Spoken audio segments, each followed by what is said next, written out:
morning, friends. In the last video lecture, we have seen the transactions or the adjustments related to goodwill in a process of addition of partner.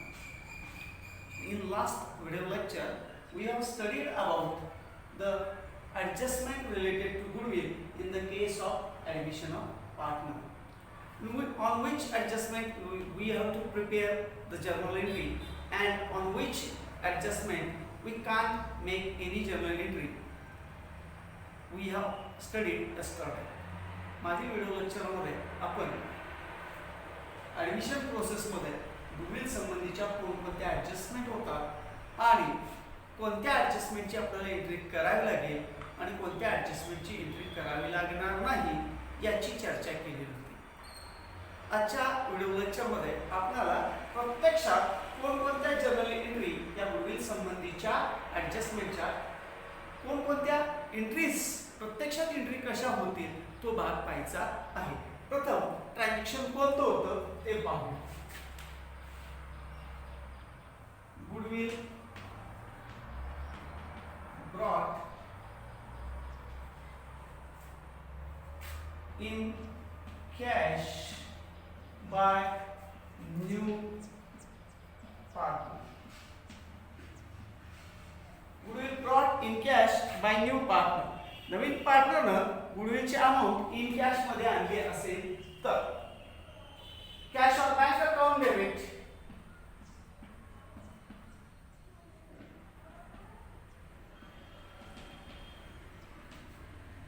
To old partners capital account. Goodwill brought in cash and distributed into old partners. या ट्रान्झॅक्शनची Goodwill brought in cash by new partner and distributed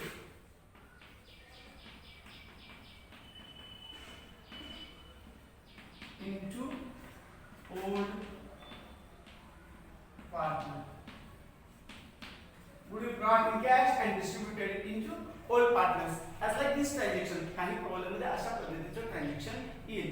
जर नवीन पार्टनरनं गुडविलची amount in cash मध्ये आणली असेल आणि in cash मध्ये गुडविलची amount जी आणलेली आहे ती आणलेली अमाउंट ओल्ड पार्टनरच्या मालकीची असते. त्यामुळे ओल्ड पार्टनर्सना आपण ती वाटून द्यावी लागत असते. ती वाटून देत असताना we have to distribute in sacrifice ratio. Sacrifice ratio sacrifice म्हणजे त्याग. ज्यावेळी एखाद्या नवीन व्यक्तीला भागीदारी संस्थेमध्ये भागीदार करून घेतलं जातं त्यावेळी जुन्या पार्टनरना जो प्रॉफिट मिळणार होता त्यातील काही हिस्सा त्यांना काढून नवीन पार्टनरला द्यावा लागतो.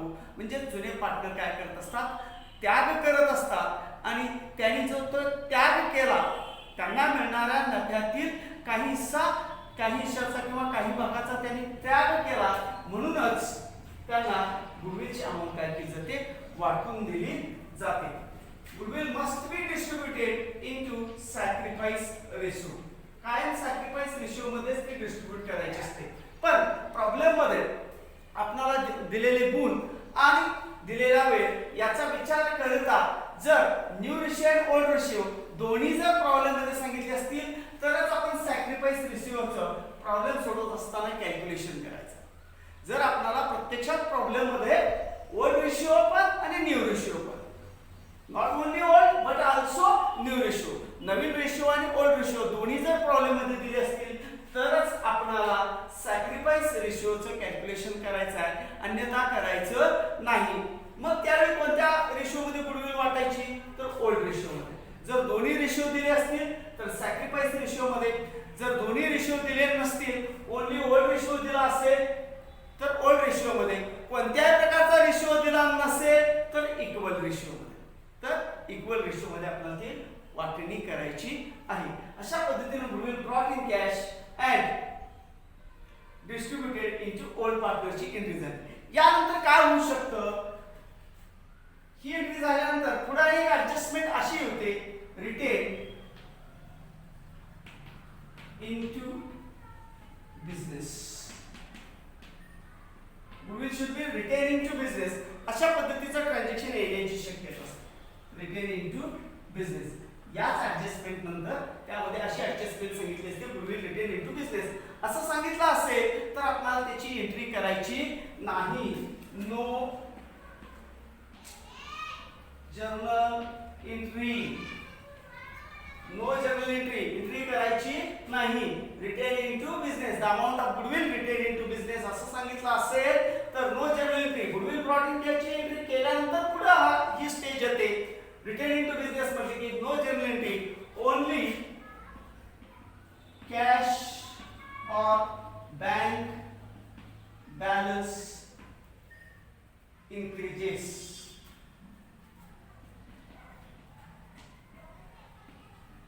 Only cash or bank balance should be increases by the amount of goodwill brought in cash by the new partner. जर असं रिटेन इनटू बिझनेस सांगितलं नसेल तर काय सांगितलेलं असतं? withdrawn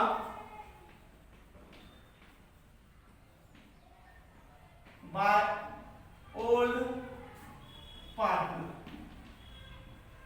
जर ओल्ड पार्टनरने गुडविल विड्रॉन केली म्हणजे बिझनेस मधली गुडविल त्यांनी काढून घेतली तर त्यावेळी कोणती एंट्री होणार?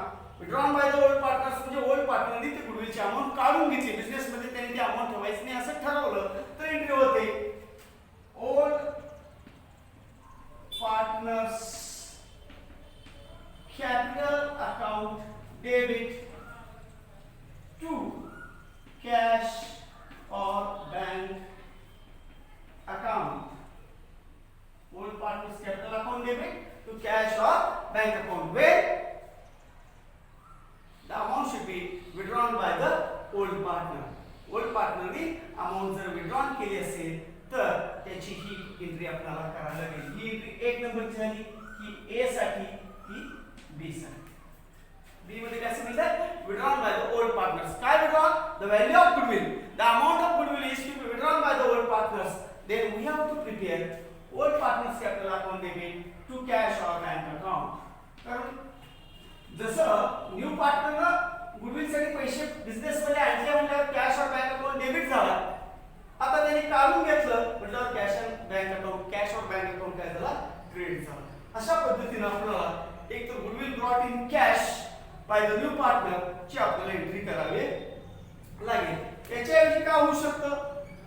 जर गुडविल त्या न्यू पार्टनरनं इन कॅश मध्ये आणली नसेल तर when the new partner is not bring the amount of goodwill in cash, नवीन पार्टनरनं गुडविलची अमाउंट इन कॅश मध्ये आणली नसेल तर त्यावेळी काय होतं? Goodwill account is to be raised into the books of account. In the books of account, goodwill account should be raised. निर्माण केला. जोपर्यंत त्याचं ऍडमिशन झाले नव्हतं तोपर्यंत गुडविल अकाउंट आपला नव्हता, पण त्याचं ऍडमिशन होणार आहे म्हटल्याबरोबर गुडविल अकाउंट काय केला? रेज केला. आणि असं रेज करत असताना आपल्याला गुडविलचं व्हॅल्युएशन करायला सांगितलं असतं एव्हरेज प्रॉफिट मेथड वगैरे. प्रत्यक्षात ज्यावेळी प्रॉब्लेम सोडवायची वेळ येईल आणि त्यावेळी गुडविलचं व्हॅल्युएशन कसं करायचं तो भाग आज आपण बघूया. Goodwill raise in the books of account and distributed into old partners. Goodwill raised आणि डिस्ट्रीब्यूट करायचीच आहे.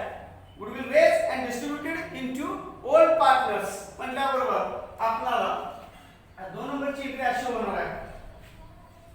गुडविल रेज झाली, goodwill account debit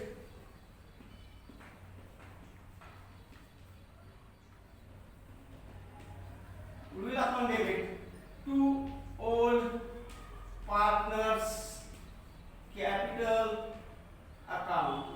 old partners capital account वाटून द्यायचं आपल्याला. आहे वाटून देत असताना आपल्याला हे सॅक्रिफाइस रेशिओ मध्येच वाटून दिलं पाहिजे. किंवा सॅक्रिफाइस रेशिओ मध्ये वाटायचं when both ratios are given in the problem.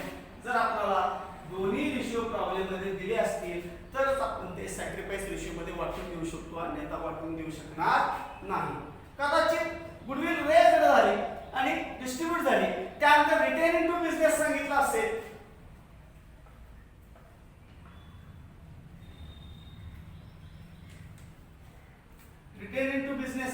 सांगितलं असेल तर no general entry, no general entry.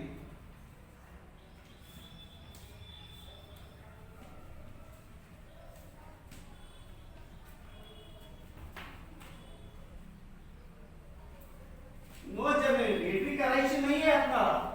If the goodwill account should be raised into the retained into business, amount of goodwill is retained into business असं सांगितलं असेल तर आपल्याला entry करायची नाही. No general entry, only recorded on balance sheet asset. Balance शीटच्या asset side आपल्याला त्याची नोंद करायची आहे. ज्यावेळी गुडविल रेज झालेली असते आणि रिटेन इनटू बिझनेस सांगितलं असतं त्यावेळी आपल्याला जनरल एंट्री करायची आहे. तर केवळ बॅलन्स शीटच्या असेट साइडला ती गुडविल, बॅलन्स शीटच्या असेट साइडला गुडविल अकाउंट आपल्याला दाखवायचं आहे, त्याची जी काय अमाउंट असेल ती. आणि लास्ट एंट्री याच्या बाबतीतली withdrawn return of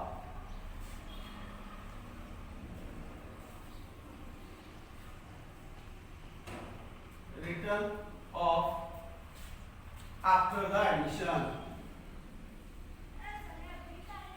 after the admission, return of after the admission असं असेल तर त्यावेळी आपल्याला all partners capital account debit to goodwill अशी एंट्री करावी लागेल. all partners capital account debit to goodwill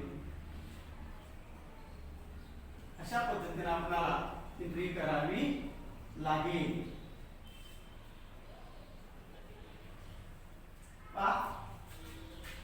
In admission case, journal entry is related to goodwill. Goodwill must be distributed into sacrifice ratio. What is the meaning of how to calculate sacrifice ratio? Sacrifice ratio should be calculated from this equation: old ratio minus new ratio. What are the transactions related to goodwill? First transaction is goodwill brought in cash by new partner and distributed into old partners. Goodwill brought in cash and distributed into old partners. That is, for that transaction we have to prepare this entry: cash or bank account debit to old partners capital account. Next one, retain into business. त्या गुडविलची amount जर retain झाली, business मध्येच retain करायची ठरली तर no general entry, only cash और bank balance increases and it is to be recorded on balance sheet asset side. ज्यावेळी गुडविल रिटेन इनटू बिझनेस असेल तर एंट्री होणार नाही. कॅश और बँकचा बॅलन्स आपला तेवढ्या अमाउंट इन्क्रीज होईल आणि बॅलन्स शीटच्या असेट साइडला त्याची नोंद करावी लागेल. जर रिटेन इनटू बिझनेस मध्ये त्याने ठेवायचं असं ठरवलं मग काय करणार आहे त्याने withdrawn by the old partners. The amount of goodwill is to be withdrawn by the old partner असं सांगितलं असेल तर त्याची एंट्री होणार आहे old partners capital account debit to cash और बँक. त्या पार्टनरने ती अमाउंट काय केली, काढून घेतलेली आहे. या ए च्या ऐवजी, एक नंबरच्या ऐवजी ही जर ऍडजस्टमेंट आली नाही, एक नंबरची ऍडजस्टमेंट आली नाही तर दोन नंबरची ऍडजस्टमेंट येणार आहे. आणि दोन नंबरच्या ऍडजस्टमेंट मध्ये काय सांगितलेलं असतं पहा, नवीन पार्टनरने गुडविलची अमाउंट बिझनेस मध्ये आणलेली नाही त्यावेळी ओल्ड पार्टनरने ती गुडविलची अमाउंट काय केलेली आहे, रेज केलेली आहे. Goodwill account is to be raised into the books of accounts. Goodwill account काय केला, रेज केल्यानंतर लगेच त्याचं डिस्ट्रीब्युशन करायचं आहे इनटू ओल्ड पार्टनर्स. हे डिस्ट्रीब्युशन करत असताना सॅक्रिफाइस रेशिओ मध्ये करायचं असतं. सॅक्रिफाइस रेशिओ कसा काढायचा, old ratio minus new ratio. मात्र प्रॉब्लेमला दिलेलं गुणांक आणि मिळालेला वेळ याचा विचार करून आपण कॅल्क्युलेशन करत बसायचं नाही. जर प्रॉब्लेम मध्ये ओल्ड रेशिओ आणि न्यू रेशिओ दोन्ही दिले असतील तर आपण सॅक्रिफाइस रेशिओ काढायचा आणि त्या सॅक्रिफाइस रेशिओ मध्ये गुडविलचं डिस्ट्रीब्युशन ओल्ड पार्टनर मध्ये करायचं. जर केवळ कोणताही एक रेशिओ दिला असेल तर आपण सॅक्रिफाइस रेशिओ काढत बसायचं नाही. ओल्ड रेशिओ दिला असेल, न्यू रेशिओ दिलेला नसेल तर सॅक्रिफाइस रेशिओ काढायचा नाही. डायरेक्ट ओल्ड रेशिओ मध्ये आपण गुडविलचं डिस्ट्रीब्युशन करायचं आहे. गुडविल डिस्ट्रीब्युशन इनटू ओल्ड पार्टनरची एंट्री काय झाली बघा, goodwill account debit to old partners capital. Goodwill raised and partners goodwill account debit to old partners capital. त्यानंतर त्या गुडविलचं काय करायचं ठरवलं त्यांनी. रिटेन इनटू बिझनेस सांगितलं असेल तर no journal entry, only recorded on balance sheet asset side. Goodwill account आपल्याला बॅलन्स शीटच्या असेट साइडला काय करायचं आहे, नोंदवायचं आहे. रिटेन इनटू बिझनेस असेल तर याचाच अर्थ इन कॅश मध्ये असू दे किंवा रेज असू दे, रिटेन इनटू बिझनेस म्हटले की बॅलन्स शीटच्या असेट साइडला आपल्याला जावं लागतं. आणि शेवटचं ट्रान्झॅक्शन आहे return of after the admission. जर गुडविल रेज झाली आणि रिटर्न ऑफ झाली after the admission of new partner, admission नंतर जर गुडविलची अमाउंट रिटर्न ऑफ करायची सांगितली असेल तर त्यावेळी all partners capital account debit to goodwill account into new ratio, into new ratio. ही एंट्री करत असताना किंवा याचं डिस्ट्रीब्युशन करत असताना गुडविल रिटर्न ऑफ करत असताना आपल्याला न्यू रेशियो काढावा लागतो. प्रत्यक्षात न्यू रेशियो कसा काढायचा तो आपण उद्याच्या व्हिडिओ लेक्चरमध्ये अभ्यासूया. या ठिकाणी तुम्हाला गुडविल संबंधीच्या कोणत्याही प्रकारची जर ऍडजस्टमेंट आली तर या व्हिडिओ लेक्चरच्या माध्यमातून त्या ऍडजस्टमेंट कशा सोडवाव्यात याचं ज्ञान होईल अशी अपेक्षा व्यक्त करतो. मी या ठिकाणी थांबतो.